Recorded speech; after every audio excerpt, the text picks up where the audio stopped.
Hey Angels, it's been a while since I did a talking video about pre-workout, protein, all that stuff, so I thought I would just cover it again. So in this video we're going to be talking about caffeine and pre-workout. So we're going to start talking out with which levels of caffeine is what. So we all know there's not much caffeine, and then there's mid, and then there is high. With me, I'm a type of person that likes mid to little to no caffeine, and then that means I have more of it. So if I was to have a pre-workout drink and it would have like 300 grams of caffeine in it, just could not, because I'm so addicted to energy drinks and I have to have a couple a day or like 2 a day. And with me, I'm an energy drink caffeine girly. I'm not a tub of pre-workout girly. I don't know, it's just me. I love fizzy drinks. So I just don't think I would be able to have a shaker every day of something that I can't just crack open a can and drink. But let's talk about the stages and levels of caffeine. So first we're going to start with low stim. So low stim is anything between 50 to 150. Sometimes it changes, but that is mostly it. And if there's anything from 0 to 50, it's not a lot of caffeine at all. It really isn't going to do a lot if you're looking for a bit of a pump me up. And that's what Oxy Shreds have. So I'm pretty sure Oxy Shreds, I don't have an Oxy Shred with me, I normally do, but I think Oxy Shreds are 110 or 115, and that's why in all Oxy Shred cans it says boost energy without jitters, because that's exactly what low stim does, is it boosts your energy but without the jitters and making you feel really anxious. Because I know some energy drinks I have and they make me feel really anxious up while drinking them. I don't know why. And if you're just starting out in the gym and you're not sure how much caffeine you should take, I would definitely have from 50 to 150, even if it's just an energy drink can, pre-workout tub. But it's good for beginners, or it's even good for a late night workout. So just say you finish work late and you want to go to the gym, it's like 11 p.m. at night, it's good for that. Next in the podium is mid-stim, and that goes from 150 mg to 250 mg of caffeine. And that level of caffeine makes you more noticeable and alertness. And when I mean noticeable, like your energy. And it makes you more alert as well. Because again, that's what pre-workout does. It makes you more jittery, like high pre-workouts. And it makes you more alertness, so you know what you're doing. And high stim is anywhere between 300 to 450, or when you're starting from mid stim is up to 250. So I would possibly go high stim would go from 260 to 450, because there's that middle ratio between what high stim is from, because obviously mid stim goes from 250, but then what's in between from 250 to 300, when high stim is supposed to be 300 to 450. So I just like to say it goes from 260 to 450. Now you have to be cautious if you're having high stim, because again, hearts, it makes you really buzzed up.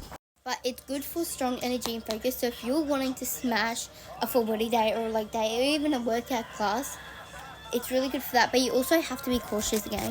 High stims are always found in pre-workouts that say that they're high stim. Like I like some pre-workout companies will mention caution high stim. Or I know some people that double scoop their mid-stim pre-workouts, and that creates a high stim basically. So that's the podium of pre-workouts and what's no stim, medium stim, high stim. Now we're going to be talking about the difference between coffee, pre-workout, energy drink. So let's start with coffee.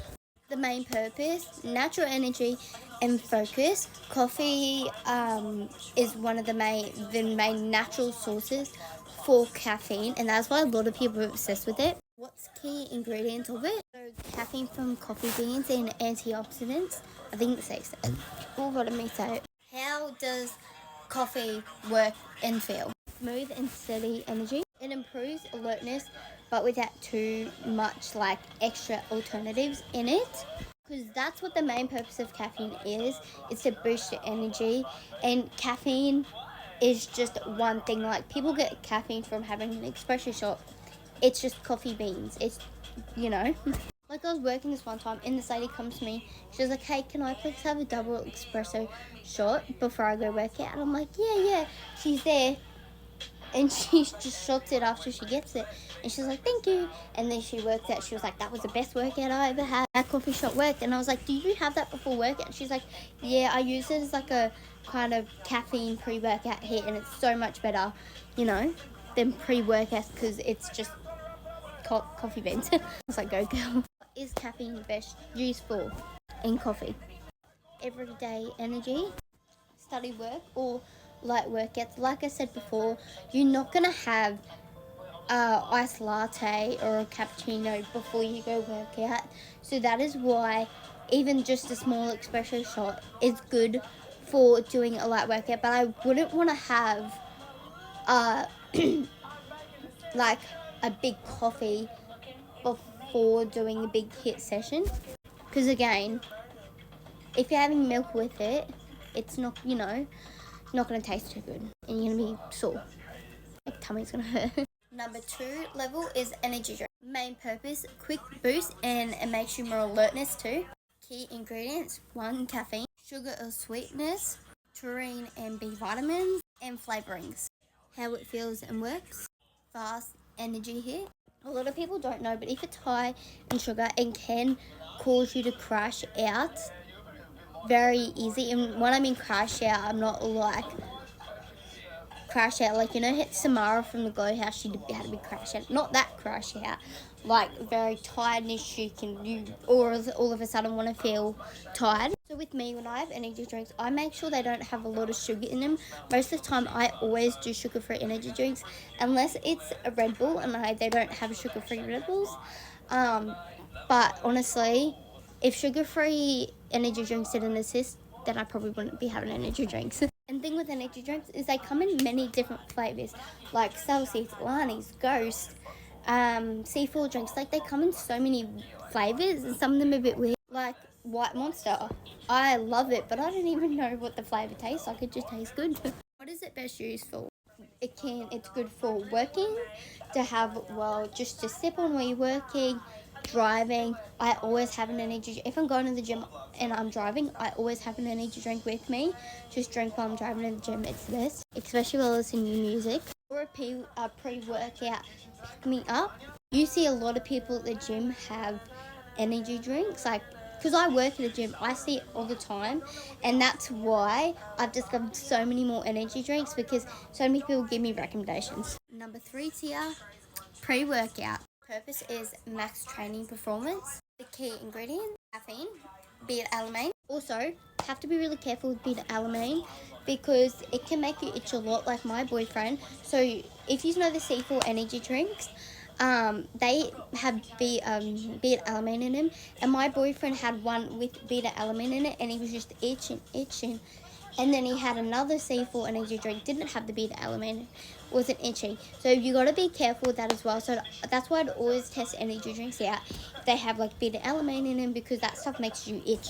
Some pre-workouts have creatine in them, and they have focus boosters, which I can't say what they are, can't pronounce them, but if you just look them up, you'd know. How it feels plus how it works. Strong focus energy with muscle endurance and pump ingredients. That gives you that nice pump when you finish your workout. It's best used for gym sessions or sport like playing soccer, rugby, basketball, and intense training, running a half marathon, running a full marathon, doing a fun run, or even just running in general.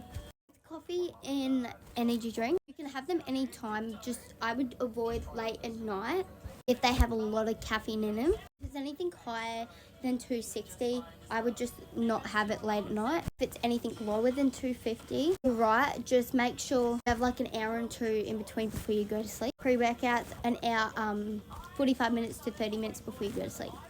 Go to sleep before you work out. But I hope you enjoyed that. Let me know if you'd like more. Bye, angels.